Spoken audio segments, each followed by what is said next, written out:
Welcome students, theory of company में आज हम बात करेंगे part number 26 legal effects of MOA and AOA, यानी कि कौन कौन से ऐसे इफ़ेक्ट है जो लीगली मेमोरेंडम ऑफ एसोसिएशन और आर्टिकल्स ऑफ एसोसिएशन के द्वारा क्रिएट होता है। सबसे पहले बात करते हैं हम legal effect of MOA and AOA के बीच में क्या पॉइंट आता है। फर्स्ट पॉइंट है member are bound to a company. यहाँ पे जो मेंबर्स होंगे वो क्या है, बाउंड रहेंगे कंपनीज़ के। Important point, members are bound to the company. Members क्यों बाउंड रहेंगे, दो बात रहेगी। फर्स्ट पॉइंट जो है वो रहेगा यहाँ पे, when MOA and AOA are registered it is deemed that these documents are signed by each members of the company. जब भी MOA and AOA document registered हो जाएगा कंपनी के डॉक्यूमेंट में, कंपनी का एमओए एंड एओए बन जाएगा और सारे मेंबर्स के द्वारा साइन हो जाएगा, तो यहाँ पे वो मेंबर्स कंपनी के उन दोनों को फॉलो करेंगे। तो फर्स्ट पॉइंट क्या आ गया हमारा यहाँ पे, when memorandum of association and article of association registered it is deemed that this document are signed by each member of the company. Second point है, the members of the company are bound to comply the provision of memorandum and articles. Second point क्या कहता है कि जो members है company के वो comply करेंगे, यानी कि जो भी प्रोविज़न होंगे मेमोरेंडम एंड आर्टिकल्स के उनको फॉलो करेंगे। ये इनका लीगल इफेक्ट है, मेमोरेंडम ऑफ एसोसिएशन का और आर्टिकल्स ऑफ एसोसिएशन का। थर्ड पॉइंट क्या है, the members will held liable for the breach of any provision contain in this document, thus company may sue its member in case of non compliance of. यहाँ पे अगर कोई भी company के अंदर किसी भी आर्टिकल या मेमोरेंडम का ब्रीच मतलब तोड़ना, अगर कोई व्यक्ति, कोई मेंबर पर्सन किसी भी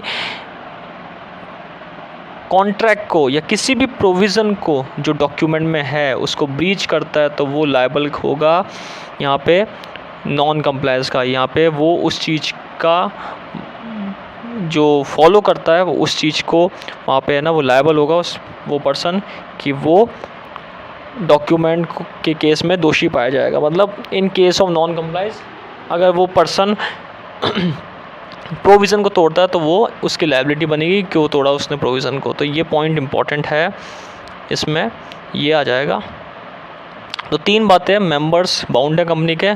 सबसे पहले एमओए एओए रजिस्टर्ड हो जाता है तो मेंबर्स बाउंड हो जाते हैं कंपनी के वहाँ पे कि उस डॉक्यूमेंट को फॉलो करना। सेकंड पॉइंट है डॉक्यूमेंट मेमोरेंडम एंड आर्टिकल्स को फॉलो करेंगे। थर्ड पॉइंट है अगर कोई प्रोविज़न तोड़ते हैं तो उसके लिए वो लायबल रहेंगे। ये तीन पॉइंट यहाँ पे आते हैं। इसके बाद बात करते हैं, इसके बाद है legal second point, companies are is bound to its member. Members, company भी बाउंड रहेगी। यहाँ पे एक इम्पॉर्टेंट पॉइंट बता रखा है, कंपनी भी बाउंड रहेगी इस चीज़ के अंदर, ये माना गया है। सो इसमें क्या बताया गया है कि the company is also bound to the members by the provision of these document. Important point बता रखा है कि जो ये डॉक्यूमेंट है इसके लिए कंपनी बाउंड रहेगी, यहाँ पे कंपनी लायबल रहेगी किसी भी कॉन्ट्रैक्ट को तोड़ने पर। तो ये पॉइंट इसमें एक बता रखा है।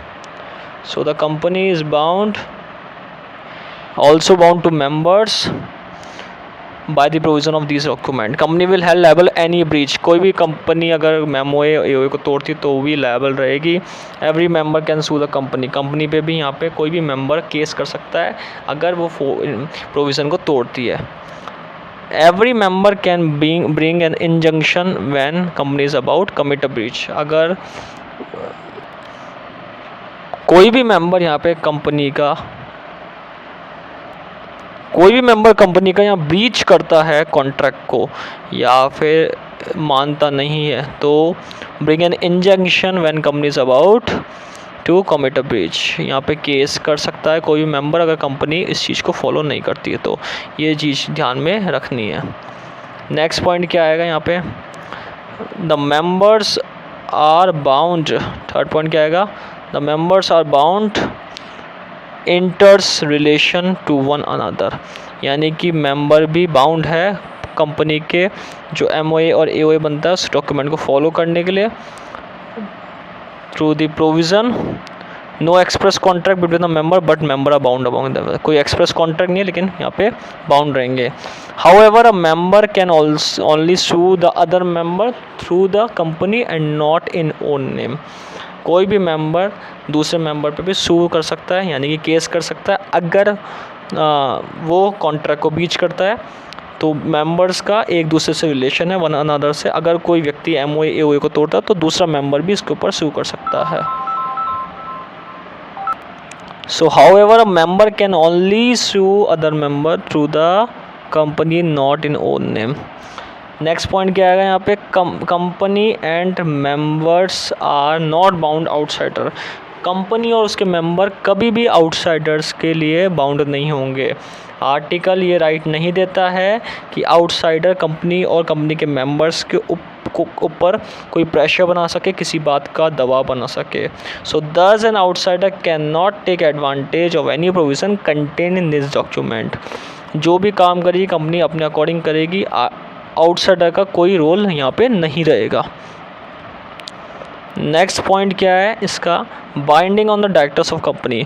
आर्टिकल्स ऑफ एसोसिएशन कंपनी के पावर्स, कंपनी के डायरेक्टर्स की पावर, उनकी लिमिटेशन डिफाइन करता है। कोई भी डायरेक्टर अगर इस आर्टिकल को तोड़ता है, कॉन्ट्रावीन करता है, तो दो इफेक्ट पड़ेंगे, एक तो कंपनी के ऊपर इफेक्ट पड़ेगा और दूसरा यहाँ पे आउटसाइडर पे इफेक्ट पड़ेगा। In case contravention affect the company, member can take legal action.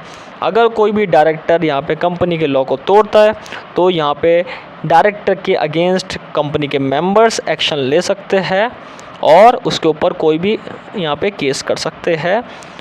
However the member may ratify the act of director if they so desire. जो भी उनकी इच्छा होगी उसके हिसाब से उसको एक्शन में ले सकते हैं और सही भी कर सकते हैं। But where the breach of power company का रिजल्ट होता है loss of to the company, the director liable to reimburse the company any loss. जो भी लॉस होगा डायरेक्टर उसको पे करेगा। ये इंपॉर्टेंट लाइन बता रखी है कि जो भी लॉस होगा वो डायरेक्टर्स को पे करेगा कंपनी का। अगर कंपनी का कोई भी लॉस होता है तो डायरेक्टर वहाँ पे करेगा उस चीज़ को।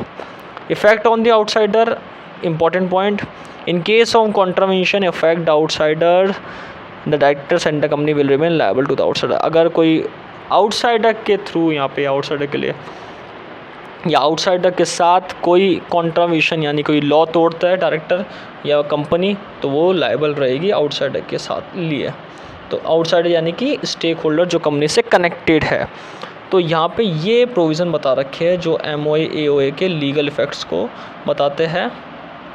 यहाँ पे हमने पढ़े members are bound to the company, company के मेंबर्स बाउंड रहेंगे। सेकंड पॉइंट हमने क्या पढ़ा, सेकंड पॉइंट हमने पढ़ा यहाँ पे company is bound to its member. Third point है the members are bound inter se in relation to one another, company and its member are not bound to outsider, binding on the directors of the company. 5 points यहाँ पे रहेंगे इसके। Next video में हम बात करेंगे company के अगले प्रोविज़न के बारे में। Thank you.